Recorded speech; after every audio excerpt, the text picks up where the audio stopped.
અજમેરના રામપુરમાં રહેતો બિચારો આ ગરીબ ધોબી જીતેન્દ્ર કુમાર લારી ઉપર લોકોના કપડાં ઇસ્ત્રી કરીને પોતાનું ઘર ચલાવે છે. એક જોડી કપડાં પ્રેસ કરવા માટે એ માત્ર 5 થી 10 રૂપિયા લે છે.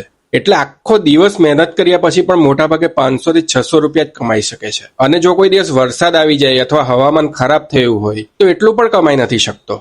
પણ પછી 1 એપ્રિલ 2026ના રોજ એના ઘરે ઇન્કમટેક્સની નોટિસ આવે છે, જેમાં લખેલું હતું, જવાબ આપો, તમે 598 કરોડ રૂપિયાનું ટ્રાન્ઝેક્શન ક્યાં કર્યું છે. આ વાંચીને જીતેન્દ્ર કુમારના પગ નીચેથી જમીન સરકી જાય છે. એ એટલો ડરી જાય છે કે ખરેખર એની શુગર 500 સુધી પહોંચી જાય છે અને એ બીમાર પડી જાય છે. પછી એ દોડતો દોડતો વકીલ પાસે પહોંચે છે. વકીલે કહ્યું, ડોક્યુમેન્ટ્સ લાવો, જોઈએ શું મેટર છે.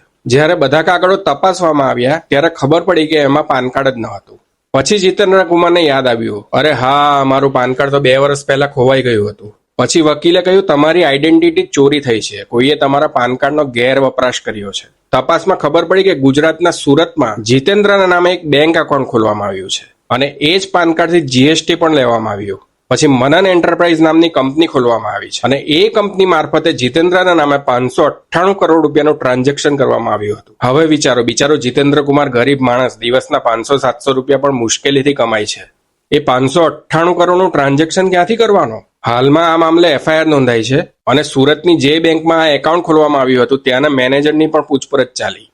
કારણ કે આટલું મોટું ટ્રાન્ઝેક્શન થયું છતાં કોઈએ શંકા કેમ ન કરી? કુલ મળીને હવે કંઈક લાગે છે કે કાર્યવાહી થશે અને કદાચ જીતેન્દ્ર કુમાર બચી જશે. પણ હાલ તો એ ગરીબ માણસ ખૂબ પરેશાન છે. કોઈ કેમેરામેનને એ કહી રહ્યો હતો કે હવે એની દુકાન પણ બંધ થઈ ગઈ છે અને હવે કોર્ટ અને પોલીસ સ્ટેશનના ચક્કર મારી રહ્યો છે. कोई मजाक समझता है, क्या समझता है ये है नहीं मजाक नहीं है, आप देखो नहीं जो कहने का मतलब गरीब इंसान तो मर गया और ये कुछ न्याय नहीं मिला, कुछ नहीं, तो फिर क्या करेगा आदमी. ये है. આ ઘટનામાંથી તમે એક વસ્તુ યાદ રાખજો, જો તમારું પાન કાર્ડ અથવા કોઈ પણ મહત્વનું ડોક્યુમેન્ટ ખોવાઈ જાય તો એને ક્યારેય હળવાશથી ન લો. આ મેટરમાં તો કેસ સોલ્વ થઈ જશે એવું લાગે છે, પણ જો ન થયું તો? એટલે જો તમારું પાન કાર્ડ ખોવાઈ જાય તો તરત ઓનલાઈન અથવા ઓફલાઈન ફરિયાદ નોંધાવો. કારણ કે આગળ જઈને કોઈ તમારી ઓળખનો ગેરવપરાશ કરે તો ઓછામાં ઓછું તમારી પાસે પુરાવો રહેશે કે તમે કંઈ ખોટું કર્યું નથી. અને આ વિડીયોને શેર જરૂર કરજો જેથી લોકો એલર્ટ થઈ જાય.